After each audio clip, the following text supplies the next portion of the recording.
حضور اکرم صلی اللہ تعالیٰ علیہ وسلم کے فرمان عالی شان میں یہ ملتا ہے کہ شب قدر کو ماشاء رمضان اللہ کی ماشاء آخری اللہ طاق راتوں میں تلاش کرو، 21، 23، 25، 27 اور 29۔ اور اکثر فقہاء کرام، اولیاء کاملین اور بزرگوں کا رجحان لیلۃ القدر کے متعلق اس رات ہی کی طرف گیا ہے، وہ 27ویں شب ہی ہو سکتی ہے، زیادہ غالب گمان یہ ہے۔ اور ہم لیلۃ القدر کو، شب قدر کو اس لیے بھی ڈھونڈتے ہیں کہ اس رات کی فضیلت میں میرے آقا صلی اللہ تعالیٰ علیہ وسلم نے ارشاد فرمایا، اس رات جو بھی مومن بندہ ایمان کے ساتھ کھڑا ہوا اپنے رب تعالیٰ کے حضور، رات میں عبادت کے لیے کھڑا ہوا، توبہ و استغفار کیا، تو حدیث پاک میں اللہ تعالیٰ اس کے پچھلے تمام گناہوں کو معاف فرمائے گا۔ اس لیے لیلۃ القدر کی ماشاء اللہ جستجو میں ہر مومن رہتا ہے سبحان اللہ۔ کہ اس رات کو اگر اللہ تبارک و تعالیٰ نے معاف کرنا ہے، اس میں میرا بھی نام شامل ہو جائے، تو پچھلے سابقہ تمام گناہ معاف کر دیے جائیں۔ اللہ ماشاء تبارک و اللہ تعالیٰ ماشاء ہمیں اللہ لیلۃ القدر کی برکتیں عطا فرمائے اور سابقہ خطاؤں اور گناہوں کو مولا معاف فرمائے۔ میں تمام مومنین سے یہی کہوں گا کہ یہ رات جس کے متعلق قرآن کہتا ہے لیلۃ القدر خیر من الف شہر، یہ ایک شب قدر جو ہے، ایک لیلۃ القدر، ایک رات 1000 مہینوں سے افضل ہے، 1000 مہینوں سے افضل ہے۔ 1000 مہینے کئی سالوں میں ہو جائیں گے، جب آپ اس کو ترتیب دیں گے 1000 مہینے تو کتنے سال بن جائیں گے، تو یہ اتنے سالوں سے بہتر ایک رات ہے۔ یوں سمجھ لو پوری زندگی عبادت کرنا ہے ایک طرف، اور لیلۃ القدر کی اس مقدس گھڑی میں عبادت کرنا ہے ایک طرف۔ اس لیے اس رات کو ضائع ہونے نہ دیں۔ جو لوگ اس رات کو عیش و عشرت ماشاء میں اللہ اور ادھر ادھر سبحان بیٹھ کر اللہ۔ کے، یا پھر گھومنے پھرنے میں، بائک رائڈنگ میں اور لوگوں کے تماشے دیکھنے میں جو گزارتے ہیں، میں سمجھتا ہوں وہ بہت بڑے حرمان ماشاء نصیب۔ اللہ ماشاء اللہ انہوں نے اپنی قسمت میں ملی ہوئی اس رات کو اپنے ہاتھوں ضائع کیا، ہلاک کیا۔ اور اسی لیے میرے آقا صلی اللہ تعالیٰ علیہ وسلم کی حدیث بھی ملتی ہے، وہ شخص تباہ و برباد ہو جائے، ہلاک ہو جائے، جو رمضان کو پایا مگر اس کی قدر نہیں کیا۔ اب حضور پاک صلی اللہ تعالیٰ علیہ وسلم نے اس کے لیے دعائے ہلاکت فرمائی ہے، تو ایسا بندہ تو ہلاک ہونا ہی ہے، ایسے کو تو برباد ہونا ہی ہے جو رمضان پایا لیکن اس کی قدر نہیں کر سکا۔ تو میرے عزیزو، میں تمام نوجوانوں سے یہی کہوں گا، تمہارے لیے کھیلنے کودنے اور دوسرے کاموں کے لیے اور بھی بہت سارے اوقات ہیں، لیکن اس پاکیزہ وقت کو اس طرح ضائع نہ کرو۔ اور جو دیکھنے میں ملتا ہے، اس رات کو لوگ دوست احباب کے ساتھ نکل پڑتے ہیں، چلو عیش و عشرت کرنا ہے، کچھ گھومنا ہے ماشاء پھرنا ہے، اللہ لوگوں کو پریشان کرنا ہے۔ اب سبحان تو حالات اللہ لاک ڈاؤن کے ہیں، باہر اگرچہ جانے نہ ملے مگر اپنے نوجوان بچے اپنے ہی محلے میں لوگوں کو، پولیس کو پریشان کرنے کے لیے نکلتے ہیں۔ تو کیا ماشاء یہ اللہ رات اس ماشاء طرح اللہ کے عیاشیوں کے لیے آتی ہے؟ کیا تم اس کو اوروں کی طرح، غیروں کی طرح سمجھتے ہو کہ انٹرٹینمنٹ کی ایک رات ہے، دوسروں کے تہواروں کی طرح رقص کرنا، ناچنا، شراب پینا؟ معاذ اللہ، یہ وہ رات ہے جو تمہارے سابقہ گناہوں کو معاف کرنے کی بشارت لے کر کے آ رہی ہے۔ تم اس کی طرف توجہ نہیں دیتے، تو پھر ایک بات یہ بھی یاد رکھ لو، تم میں سے کسی کو یہ بات خبر نہیں ہے، کسی کو معلوم نہیں ہے کہ اگلا رمضان تمہاری زندگی میں آئے گا کہ نہیں آئے گا، نہیں معلوم ہے۔ یہاں تو لاشیں اس طرح سے دیکھنے کو مل رہی ہیں، روزانہ موت کی خبریں اس طرح عام ہو چکی ہے۔ تو آپ اندازہ کرو کہ اگر آپ کو اللہ تعالیٰ نے یہ رات عطا کیا ہے، تو یہی سوچ کر کے کہ آپ عبادت کرو کہ شاید میری زندگی کی آخری ماشاء رات ہوگی، اللہ یہ لیلۃ سبحان القدر اللہ شاید میری زندگی میں دوبارہ نہیں ملے گی۔ جب یہ تصور تمہارے اندر آئے گا تو انشاءاللہ عبادت کا ایک ذوق بھی بڑھ جائے گا، لطف بھی آئے گا، اور اللہ تعالیٰ سے گڑ گڑا کر کے ماشاء مانگو گے اللہ بھی، اس ماشاء طرح سے اللہ مانگو کہ مولا اگر یہ میری زندگی کی آخری شب قدر ہے تو اس رات کو بخشے بغیر مجھے اپنی جگہ سے نہ اٹھا، میرا نام بخشے وہ میں شمار فرما۔ جیسے کہ حضور پاک صلی اللہ تعالیٰ علیہ وسلم مکہ مکرمہ حاضر ہوئے، اور جب واپس ہونے لگے تو خانہ کعبہ کے پاس آپ نے یوں دعا فرمائی تھی کہ اللہ اگر یہ میری آخری زیارت ہے خانہ کعبہ کے پاس، تو پھر یہاں سے مولا ہم سب کی مغفرت کے بغیر ہمیں باہر نہ فرما۔ تو اس طرح سے آپ اس رات کو بھی یہ سمجھ کر کے دعا کریں کہ اگر میری زندگی میں اور دوبارہ رمضان آنا نہیں ہے، یا لیلۃ القدر آنے کا ہماری زندگی میں کوئی نصیبہ نہیں ہے، تو مولا اس رات کو ہی ہمیں معاف فرما دے، ماشاء اور اس کے اللہ بعد والی زندگی کو کبیرہ اور سبحان صغیرہ اللہ گناہوں سے محفوظ فرما دے۔ یہ لیلۃ القدر کے سلسلے میں میرے عزیزوں، عبادتوں کا اہتمام کریں، عورتیں اپنے گھروں میں بچوں کو بھی لے کر، بچیوں کو بھی لے کر بیٹھیں۔ ماشاء اللہ صرف ماشاء جاگنا اللہ اصل مسئلہ نہیں ہے، بعض لوگ سمجھتے ہیں کہ جاگنا چاہیے، جاگنے کا مطلب موبائل لے کر بیٹھ کر کے جاگنا، یہ فضیلت کی بات ہے؟ جاگنا اس کے لیے افضل ہے جو اپنے آنکھیں قرآن کی تلاوت میں لگا چکا ہو، یا اپنے جسم کو رب ذوالجلال کی عبادت میں مصروف کر چکا ہو۔ اور اگر خالی جاگنا اور غیبت کرنا، چغلی کرنا یا واہیات دیکھنا ہے تو میں سمجھتا ہوں اس سے بہتر ہے سو جانا اس آدمی کا، وہ سو جائے گا تو کچھ گناہوں سے بچ جائے گا۔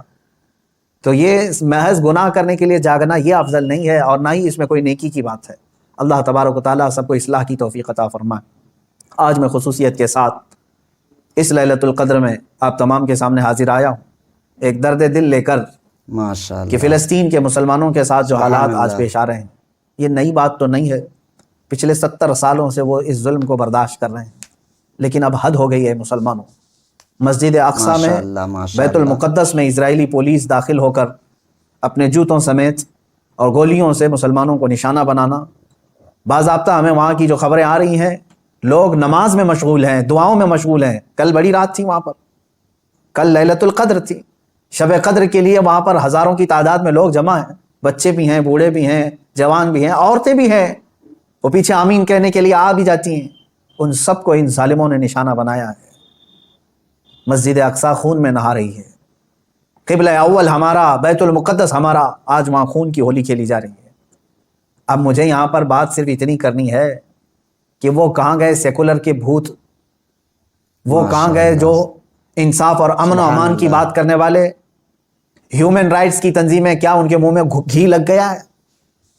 کیا ہے آج ان مسلمانوں کے خلاف جو حالات پیدا کیے جا رہے ہیں اسرائیلیوں کی طرف سے، اس پر کوئی آواز نہیں اٹھاتا؟ یہ دہشت گردی نہیں ہے میرے عزیزو؟ آپ سمجھو پوری دنیا ایک طرفہ دہشت گردی کے لیبل کو صرف مسلمانوں پر چسپاں کرنا چاہتی ہے۔ ورلڈ کا سب سے بڑا دہشت گرد ہے یہ اسرائیلی حکومت کے انڈر میں اس طرح کی جو سازشیں ہو رہی ہیں۔ آپ سوچیں کسی بھی مذہب کے، کسی بھی دھرم کے لوگ جب عبادت میں ہوتے ہیں تو گویا کہ وہ دنیا سے کنارہ ہو کر اپنے اپنے خدا کے پاس جا رہے ہیں، یہی تو ان کا تصور ہوتا ہے۔ عبادتوں کے وقت کسی کو گولیوں کا نشانہ بنانا اور صفوں کو درہم برہم کرنا اور بچوں پر بھی گن تان لینا اور وہاں کے نوجوانوں کے سر پر جوتیاں رکھ کر کے کھڑے ہو جانا، عورتوں کے دوپٹے کھینچ لینا، یہ ہے ایک چہرہ اسرائیل کا جس کو دنیا بتانا نہیں چاہتی۔ اور وہ سب حد پار کر کے بھی امن کے مسیحا ہیں اور دہشت گرد ہم ہیں۔ ماشاء اللہ، وہ قتل بھی کرتے ہیں تو چرچا نہیں ہوتا، ہم آہ بھی کہتے ہیں تو ہو جاتے ہیں بدنام۔ میرے عزیزو، اب یہ وقت قیامت کے قریب کا ہے۔ آپ دیکھو کہ تمہارا مسیحا ہے کون، کون تمہارے لیے آواز اٹھانے والا ہے۔ تقریباً 57 ممالک اسلامی نام سے جانے جاتے ہیں، ان میں کا کوئی لیڈر سوائے ترکی یا کچھ لوگوں کے؟ یہ سارے اپنے عیاشیوں میں مصروف ہیں۔ فلسطین کے بچوں کو ایک لقمہ کھانا دینے کے لیے بھی سعودی عرب کی حکومت تیار نہیں، امارات تیار نہیں۔ یہ تو اسرائیل کے ساتھ پینگے بڑھا رہے ہیں، اسرائیل کے ساتھ معاہدے کرنے چلے ہیں، اپنی پراپرٹیاں اور اپنے ایئرپورٹ ان کو گروی دینے کے لیے چلے ہیں۔ سمجھنے کی آج ضرورت ہے، جہاں اسلامی ملک ہم سمجھ رہے ہیں، سعودی ہو یا امارات ہو یا بحرین ہو یا قطر ہو، یہ تمام ممالک، ان سب کی نہ جانے کون سی مجبوریاں ہیں، یا ان کے گھروں میں کون سے یہودی آ کر داخل ہو چکے ہیں، یہ واللہ اعلم۔ کہ نہ سیریا کے مارے جانے والے مسلمانوں کے لیے بات کرتے ہیں، نہ فلسطین کے نہتے بچوں کے لیے بات کرتے ہیں، نہ یہ برما کے قتل عام پر کوئی بات کرتے ہیں۔ ان کو تو کچھ لینا دینا نہیں ہے امت مصطفیٰ سے، بلکہ یہ الٹا امت کے ان غریب مسلمانوں کو بلیم کرتے ہیں کہ یہ اس طرح دہشت پھیلاتے ہیں۔ ایک وقت آئے گا، دیکھ لینا، ان کی کرسیاں ہلیں گی، وقت آئے گا جب ان کے تاج اچھالے جائیں گے، یہ سب بہت بری موت مارے جائیں گے۔ اس لیے کہ میں نے پڑھا ہے کفر کی حکومت تو چل سکتی ہے لیکن ظلم کی حکومت نہیں چلے گی، ظلم زیادہ دن تک نہیں چلے گا، یہ صدائے بازگشت ہے، پلٹ کر کے واپس آنا ہے۔ آپ کو پتا ہے، میں نے دیکھا ہے فلسطین کے بہت سارے لوگوں کو جن حالات میں وہ زندگی گزار رہے ہیں، اللہ کی پناہ، 35 سال، 40 سال سے ان کی مارکیٹوں پر کرفیو لگی۔ کرفیو سمجھتے ہیں، ایک دن 2 دن کرفیو لگے تو ہماری دکانوں پر تالا، اور 40 سال سے کرفیو لگا کر کے رکھے ہیں کچھ مارکیٹس میں، بازاروں میں، دکانوں پر جالے لگ چکے ہیں، بہت ساری پراپرٹیاں اور جائیدادیں ہڑپ کر کے اسرائیلی غصب کر کے بیٹھے ہوئے ہیں۔ یہ ساری کی ساری چیزیں بنا ان عرب لیڈروں کی اجازت کے اور ان کی منظوری کے نہیں ہو رہی ہیں، یہ سب میں ان لوگوں کی ہمدردیاں شامل ہیں۔ انہوں نے سعودی ہو یا جتنے بھی یہ مسلم کنٹریز ہیں، فلسطین کے بچوں کے خون پر اپنی کرسیاں بچھائے ہوئے ہیں۔ آج ہمیں درد ہوتا ہے اس بات کا میرے عزیزوں کہ اب مسجد اقصیٰ کو بھی انہوں نے پامال کر دیا، مسجد اقصیٰ کے اندر داخل ہو کر کے اپنی گن کو اٹھا لیا اور سبحان عبادتوں اللہ۔ کی اور صفوں کو وہاں پر درہم برہم کر دیا۔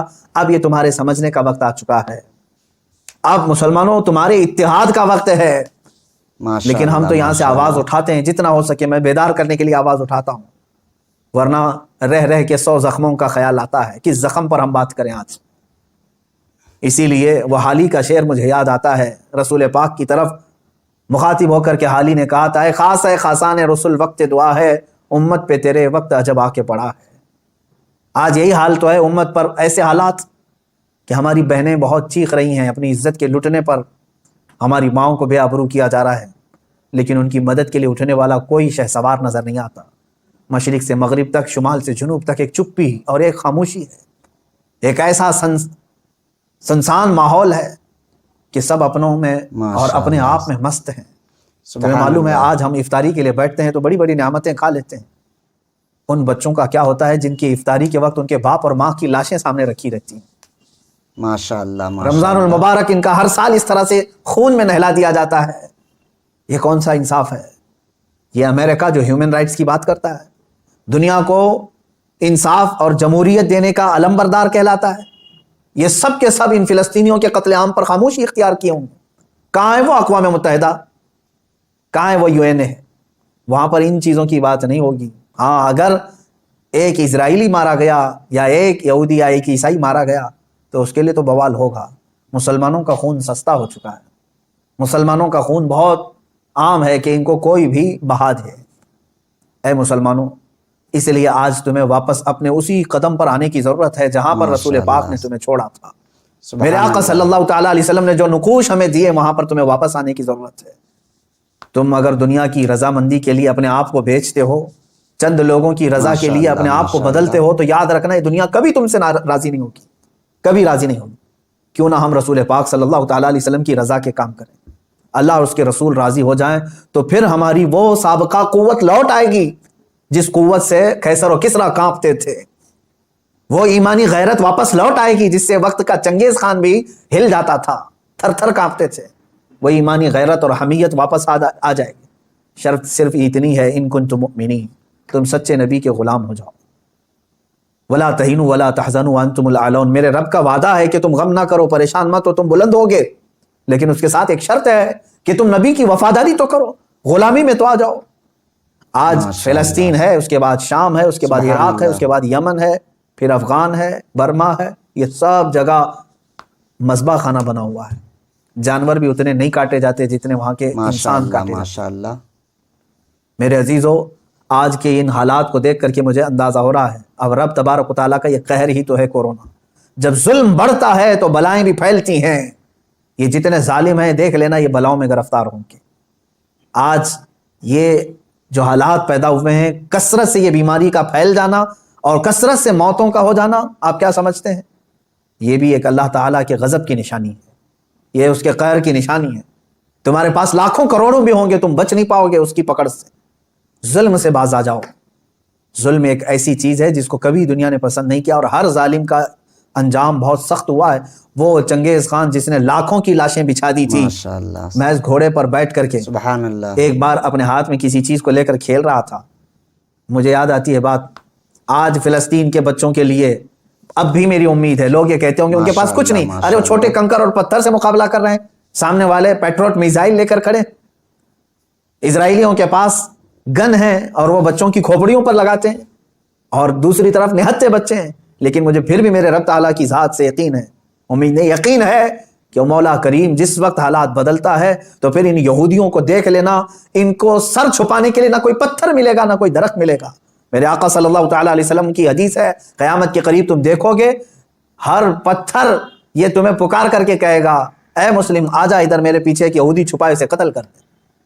یہ حدیث پاک میں ہے، یہ مارے جائیں گے، ان کا بھی انجام برا ہوگا، سخت ہوگا۔ یہ ظلم کا جو ننگا ناچ ناچ رہے ہیں، ان کو کیا لگتا ہے کہ ہمیشہ ہی رہیں گے؟ یہ خود چین سے کبھی نہیں رہ سکتے، ذلت والے لوگ، انبیاء کا بے حساب قتل کیا جنہوں نے، پوری دنیا کی آج چین و سکون کو غارت کرنے والا یہ اسرائیل کیا سمجھتا ہے کہ ہمیشہ ان کی حکومت قائم ہو جائے گی؟ میرے رب تبارک و تعالیٰ کا انتقام بہت قریب ہے، بہت قریب ہے۔ میں جو بات عرض کر رہا تھا وہ یہ ہے کہ فلسطین کے بچوں کے لیے اب بھی انشاءاللہ العزیز امید ہے، آئے گی۔ چنگیز خان ظالم تھا، اس نے انسانوں کی کھوپڑی سے مینار بنانے کا بھی حکم دے دیا تھا. اتنے قتل کرتے تھے، جس راستے سے وہ گزرتے پورے گاؤں کو جلا کے چلے جاتے تھے، کوئی نشانی نہیں رکھتے تھے. منگولیا کے رہنے والے یہ چنگیز خان نے ایک وقت ایسا آیا کہ تقریباً کئی 100 لوگوں کو، مسلمان بھی تھے اس میں اور دوسرے بھی تھے، قید کر کے لایا اور کھڑا کر دیا. قتل عام کا حکم تھا. 3 صفیں لگی ہوئی تھی، اس میں علماء تھے اکثر، ایک بڑی عمر کے بزرگ بھی اس میں کھڑے تھے، وہ پہلی صف میں تھے. سبحان اللہ. تو جلاد کو اس نے حکم دیا، چنگیز خان اپنے گھوڑے پر بیٹھا ہوا تھا، حکم دیا کہ قتل کرو. تو پہلی صف کو جب قتل کرنے لگا جلاد، تو بڑی عمر والے جو تھے، وہ ایک بزرگ، وہ دوسری صف میں پیچھے چلے گئے کہ پہلی صف والوں کے سب سر اڑا دیے گئے، سب قتل ہو گئے. چنگیز خان دیکھ رہا تھا کہ ایک بوڑھا پہلی صف سے دوسری صف میں جا رہا ہے، دوسری صف کے قتل کا حکم ہو گیا، تو وہ بوڑھے میاں تیسری صف میں چلے گئے کہ بچ جاؤں کہیں سے. چنگیز یہ چیز دیکھ کر کے ہنس رہا تھا، کہکا مار رہا تھا. دوسری صف کے بھی پورے لوگ قتل ہو گئے. تیسری صف جب بچی تھی، تب چنگیز خان نے اس بوڑھے کو مخاطب کر کے کہا، بڑے میاں یہ آخری ہے، پہلی سے تم دوسری میں آ گئے، دوسری سے تیسری میں آ گئے، میں دیکھ رہا ہوں مسلسل تم کو، اب پیچھے کوئی صف نہیں، آگے میری تلوار ہے، بتاؤ اب کہاں جاؤ گے، اب کون بچائے گا؟ اس بزرگ نے کہا، میرے رب کی ذات سے اب بھی مجھے امید ہے، ماشاءاللہ میرے اللہ سے مجھے اب بھی امید ہے، وہ اگر چاہے تو اب بھی مجھے بچائے گا. کہا کہ اب کوئی صورت ہی نہیں ہے تمہارے بچنے کی. قتل عام کا حکم تھا، تیسری صف کے لوگوں کو قتل کرنے کا آرڈر دیا ہی تھا. اچانک وہ کوئی چیز لے کر کے اپنے ہاتھ میں کھیل رہا تھا چنگیز خان، اس کے ہاتھ سے وہ گر گئی.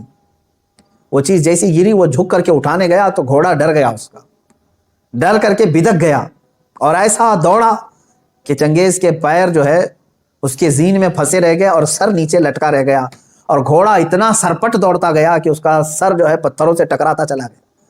اتنا ٹکرایا، لوگ پکڑنے کی کوشش کرتے رہے، گھوڑا کسی کے ہاتھ میں نہیں آیا. وہ بہت اعلیٰ نسل کا گھوڑا تھا جو چنگیز استعمال کرتا تھا. ماشاءاللہ. وہ گھوڑا بھاگتا رہا یہاں تک کہ بہت دیر کے بعد جب چنگیز خان کے گھوڑے کو قابو میں کیا گیا، اس کا سر جو ہے کئی پتھروں سے ٹکرا چکا تھا، اور اس کے بعد اس کی موت آ چکی تھی، موت آ گئی. اس بابا نے کہا تھا، اب بھی اگر اللہ چاہے تو مجھے بچا لے. ظالم اگر سر پر بھی کھڑا ہے، گردن پر تلوار بھی ہے، اگر رب تبارک و تعالیٰ چاہے تو ظالم کو اسی وقت اس کے انجام تک پہنچاتے.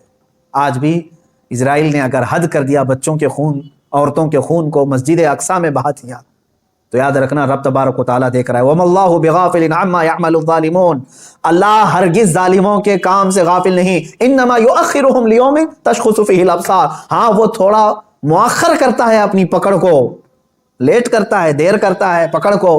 کیوں؟ تاکہ سارے لوگ اس کا انجام دیکھ سکیں، سارے لوگ اس کا انجام دیکھ سکیں.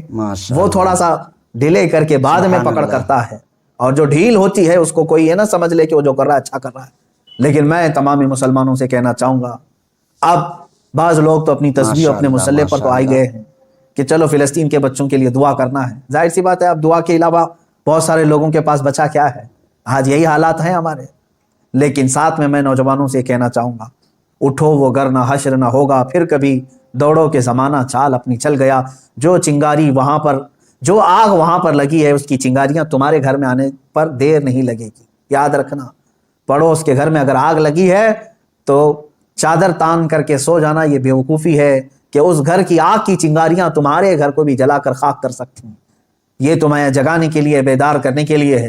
جہاں جہاں تم ظلم کی یہ تمام داستانیں سن رہے ہو، وہ چنگاریاں تمہارے گھر سے بہت قریب ہیں. تمہارے گھروں کو خاکستر کرنے کے بھی منصوبے بنائے جا چکے ہیں. اس لیے ایمان کے ساتھ اور محبت مصطفیٰ کے ساتھ بیدار ہو جاؤ. قوت عشق سے ہر پست کو بالا کر دو، دہر میں نام محمد سے اجالا کر دو. مولا کریم اے رب رحیم، اے غفور و رحیم مولا، آج کی اس مقدس رات ہم تیرے دربار میں دعا کرتے ہیں، اے رب ذوالجلال تو رحم اور کرم فرما دے، امت مصطفیٰ پر کرم فرما دے. اے اللہ تیرے دربار میں ہم ہاتھ پھیلائے ہیں، فلسطین کے نہتے بچوں پر تو رحم فرما دے. اے اللہ رمضان کا پاکیزہ مہینہ ہے، اے کریم خدا، رمضان میں لوگ روزے سے رہتے ہیں، دن بھر بھوکے رہتے ہیں. اے کریم خدا، اسرائیلی یہودی ظالم جنہوں نے ان کی افطاری سے قبل ان کو خون میں نہلا دیا، یا ان کے رات کی تراویح میں ان کو خون سے نہلا دیا ہے، مولا تو کریم ہے، تو رؤوف و رحیم ہے، عزیز ذو انتقام ہے. ان ظالموں کو کیفر کردار تک پہنچا دے، ان کو تہس نہس فرما دے، اسلام و سنیت کا بول بالا فرما، ماشاء کفر و شرک کا منہ کالا فرما، جتنے برے منصوبے اسلام اور مسلمانوں کے خلاف بنائے جاتے ہیں مولا سب کو تو خاک میں ملا دے۔ اے رب ذوالجلال احسن الخالقین، ہم سب کے تمام پچھلے سابقہ گناہوں کو معاف فرما دے، نیک اور اچھی زندگی عطا فرما دے، تیرے حبیب پاک صلی اللہ تعالیٰ علیہ وسلم کی سچی پکی عقیدت و محبت نصیب فرما، لیلۃ القدر کی برکت سے مولا ہم سب کی مغفرت فرما، جتنے لوگوں نے مجھے دعا کی درخواستیں کی ہیں سب کی جائز مرادیں پوری فرما، ہماری ماؤں بہنوں بچیوں بیٹیوں بہوؤں سب کی عزت و آبرو کی حفاظت فرما، جو بے اولاد ہیں انہیں صالح اولاد عطا فرما، جو بے روزگار ہیں انہیں حلال روزیاں عطا فرما، جو مقروض ہیں ان کے قرضوں میں آسانیاں عطا فرما، اے رب ذوالجلال جو جس پریشانی میں مبتلا ہے تو بہتر جانتا ہے، تو علیم و خبیر ہے مولا، سب کی پریشانیوں کو دور فرما دے مولا، ہماری نسلوں میں قیامت تک عاشقان مصطفیٰ پیدا فرما، ہماری اولاد کو ہماری نسلوں کو گستاخان رسول سے بچا لے، اے رب ذوالجلال ہماری دعاؤں کو رسول پاک صلی اللہ تعالیٰ علیہ وسلم کے صدقے و توسل قبول فرما، وصلی اللہ تعالیٰ علی خیر خلق محمد وآلہ واصحابہ اجمعین، وآخر